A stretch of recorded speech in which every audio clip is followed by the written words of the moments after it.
E aí pessoal, beleza?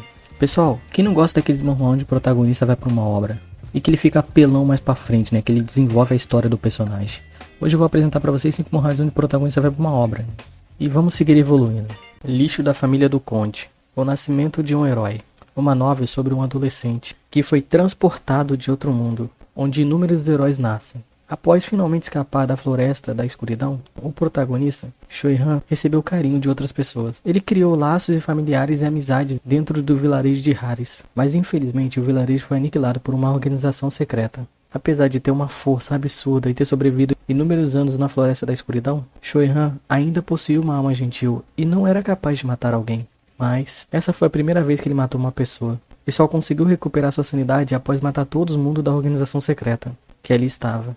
Porém, Choi-han entrou em profundo desespero, devido ao fato de não ter conseguido nenhuma informação sobre a organização. Choi-han prometeu matar todo mundo daquela organização secreta, e esse foi o juramento de Choi-han após cometer seu primeiro assassinato. Depois que Choi-han enterrou todos os corpos dos membros da vila que ele amava, com esse tipo de motivação, ele deixou a vila pela primeira vez, e chegou até o território de Enituzi, no ocidente, e foi lá que ele conheceu o lixo do Kylie. E acabou espancando ele com um lustre no seu primeiro encontro e pegou um ódio tremendo por ele. Aí você pensa, então tá, nosso protagonista é o Choi-han. Não, nosso protagonista é o Kylie mesmo.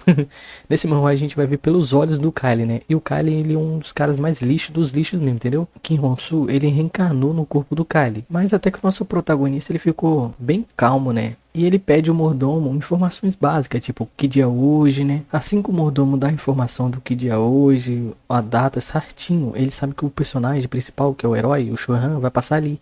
E é nesse dia que ele vai ser espancado pelo Choi-han, por causa de uma atitude errada que ele toma e o Choi-han vai bater nele, porque ele é muito egoísta mesmo, o personagem de Kylie. E ele é um lixo mesmo, né? Uma cena que ele vai jantar com a sua família, né? Só dele chegar ali, a família fica todo mundo olhando pra ele, porque não sabe qual vai ser a atitude dele, entendeu? E ele, só dele sorrir pro irmão dele, o irmão dele fica com medo. E as pessoas não entendem o que tá acontecendo. E ele demonstra atitudes estranhas, né? Porque, tipo assim, né? Mas o Kylie ali, né? Aquele cara que seria o lixo do lixo, né? A pessoa que todo mundo tinha medo. E sim, o nosso protagonista aqui, né? Ali dentro, né? E ele acaba se recordando do motivo do porquê o Kylie apanhou o herói da fábula. E ele acaba utilizando essa atitude grosseira com o herói, que seria o Choi-han, e ele acaba sendo espancado, né? E a vida do Kylie só desce ladeira abaixo. Nosso protagonista, Kim, que tá no corpo do Kylie, ele não quer passar por isso. Então ele arruma um plano de trazer o herói pro seu lado e conseguir o máximo possível de poder. Tudo porque ele não quer apanhar do herói e também não quer morrer. E ele não gosta de sentir dor, então ele vai arrumar um plano para poder construir uma colisão do lado dele, né? Será que ele vai conseguir mudar a história do Kylie?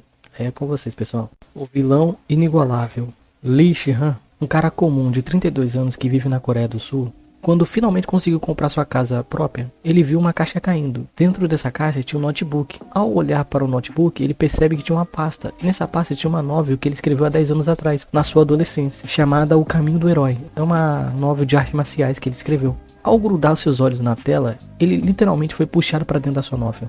Mas ele não é um herói, e sim um vilão. Eu vou introduzir isso aos olhos do Lee. Quando acordei, descobri que eu tinha me tornado um vilão de um romance de artes marciais que eu escrevi. Mas de todas as pessoas, por que o corpo que eu possuo é de um maldito vilão? Ryuki Hyun, o quarto filho do líder do culto demoníaco, um mulherengo desagradável, um fracote em artes marciais, com um temperamento imundo, um vilão inútil, que é baleado pelo personagem principal do romance. Se eu não quero ser morto pelo personagem principal, eu não tenho escolha a não ser me tornar mais forte. Puta merda, os personagens principais e os figurantes, eu vou acabar com todos eles. E essa agora será a história de um vilão desagradável que usa todos os meios para sobreviver. Se eu vou conseguir ou não, só tem uma pegadinha. Todos os irmãos dele são gênios puros. O pai dele é um dos caras mais fortes do mundo Morin. E o protagonista também é forte, então agora ele vai ter que tentar sobreviver dos irmãos e do protagonista, né?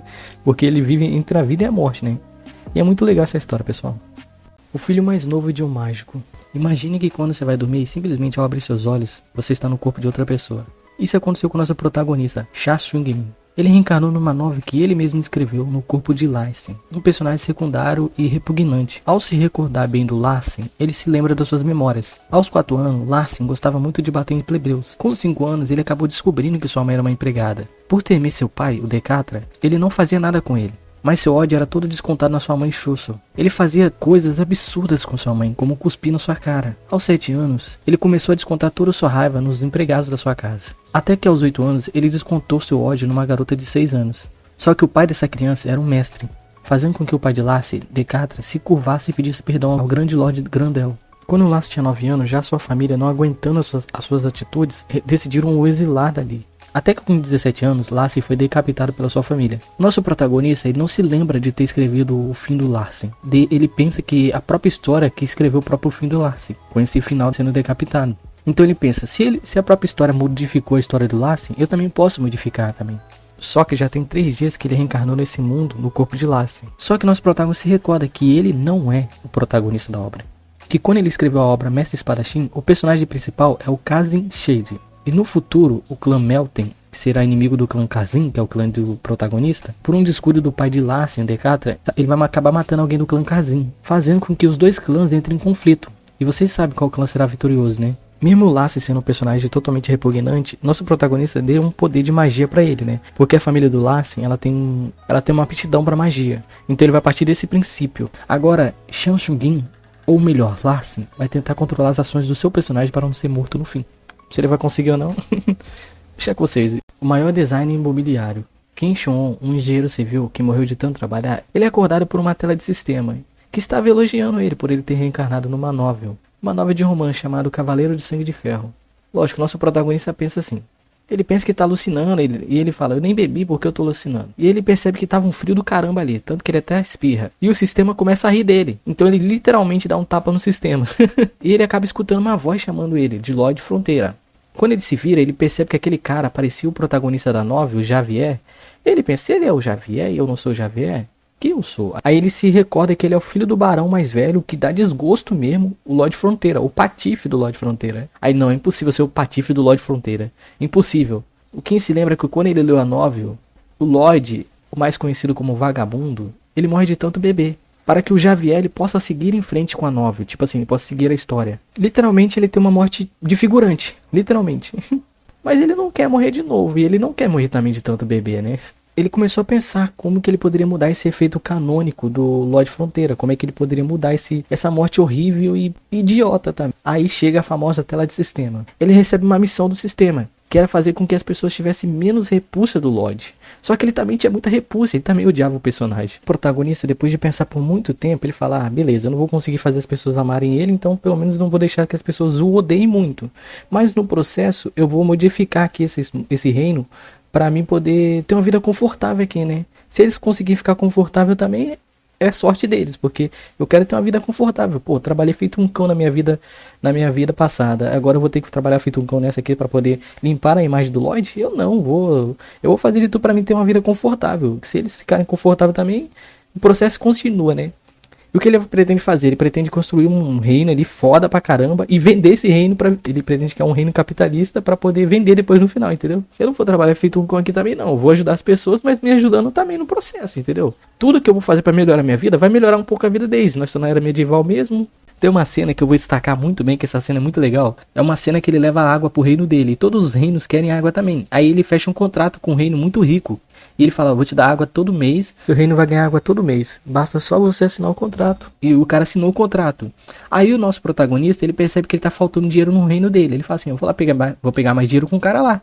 Aí ele chega lá, né? Aí ele chega e ele fala assim pro cara, olha, eu quero mais dinheiro. E o cara fala, não, mas a gente não contrato, como é que eu vou te dar dinheiro? Aí ele fala, não, tá bem aqui, você tá vendo? Bem aqui, ó, bem aqui. Um telescópio, olha aqui. Tá bem aqui, ó, bem aqui. Quando o cara olha, o cara pensa que tá escrito lá que toda vez que ele pedir dinheiro, ele tem que dar mais dinheiro a ele. Aí ele fala, você é o demônio, cara? Você é o demônio? Tipo, nosso protagonista é literalmente o demônio em vivo, velho. Ele não faz nada pra ajudar o próximo, ele sim pra se ajudar. E as pessoas acabam se beneficiando na sorte, né? De vista do leitor onisciente, Kim Dok-ja tinha um hobby muito intrigante para a sua idade. Ele curtia ler novelas. Sempre quando ele voltava do trabalho para sua casa, ele estava lendo sua novel que ele amava muito, que tinha um nome até intrigante, que era Como Sobreviver a um Mundo Destruído. Ele amava tanto essa novel que ele lia quando ele apanhava na escola, quando ele reprovou no vestibular e teve que ir para a faculdade de terceira categoria, quando ele errou sua inscrição para entrar no exército e foi mandado para a linha de frente. Essa obra meio que era o seu refúgio. Nesse dia, a sua vida tinha começado a mudar. Aquele cara tímido, que só tinha as suas novelas para ler, foi interrompido por uma garota do seu trabalho. E foi a primeira vez que ele teve um contato tão perto com uma garota. Vocês vão entender mais pra frente quando vocês lerem a obra. O motivo dele ter medo / vergonha de garotas. Vocês vão entender quando vocês lerem. Então, uma coisa muito séria que aconteceu com ele aí. Mas voltando para a nossa obra aqui. O nosso protagonista ficou muito intrigado pelaquela garota estar perto dele, já que qualquer homem daquela empresa daria tudo para ter um minuto de fala com ela. Mas o nosso protagonista estava muito triste, mesmo aquele sendo o momento mais feliz da vida dele, da garota mais bonita conversar com ele estava muito triste, porque sua obra de 10 anos, 10 longos anos que ele passou lendo, finalmente acabou. Ele leu o último capítulo, e ele não gostou do último capítulo. Depois que ele terminou de ler a novel, ele recebeu uma mensagem do autor, e o autor estava agradecendo pro nosso protagonista ter lido a obra, sendo que ele era o único view. Não tinha view nenhum, só tinha ele. E o autor daquela obra ficou muito agradecido, porque nosso protagonista era o único leitor daquela obra. Então, graças a ele, ele conseguiu terminar. E nosso protagonista até bancava a obra para a obra continuar. Isso mostrando que o nosso protagonista amava muito a obra, porque aquela obra fez parte da sua infância, literalmente, né? Graças a ela, ele teve um refúgio. E nosso protagonista estava muito triste, né? Só que enquanto o nosso protagonista estava lendo aquela mensagem, ele foi interrompido porque o trem parou do nada, forçadamente, entendeu? Depois que aquele trem parou e o pessoal se acalmou, apareceu uma criatura. Todo mundo ficou tirando foto, não prestando atenção, achando que seria uma criatura fofa. E essa criatura começou a matar todo mundo. Aí depois que todo mundo prestou atenção nela, e todo mundo recebeu uma tela de sistema. E na tela de sistema estava escrito que todo mundo tinha que matar um ser vivo. E meio aos gritos, aquele banho de sangue, nosso protagonista percebeu que tinha um garoto que tinha uns insetos com ele. Na missão que eles receberam, não dizia especificamente para matar um ser humano. Então ele pensou, se a gente matar os insetos, será que não consta não? E quando eles mataram, constava que eles mataram um ser vivo, então não constaram. Então todo mundo foi matando. Você deve estar se perguntando, por que estão matando então as pessoas? Porque se eles não matassem, cada um deles não matasse um ser vivo, eles iam morrer, literalmente. Então por isso que eles estavam naquele frenesi. Assim que termina a missão, o nosso protagonista ele se lembra que é tudo parecido com a novel que ele leu anteriormente. Ele sabe qual vai ser a próxima fase. E agora ele vai usar todo o seu conhecimento para poder zerar essa novel e conseguir sobreviver ao fim do mundo. Ele vai conseguir ou não, vou deixar com vocês. E ele não é o protagonista da obra, tem outro protagonista, que é um padre, que é muito B10 e desconfiado de tudo, né? Tanto que, não sei se ele vai matar nosso protagonista não, vou deixar com vocês descobrir isso.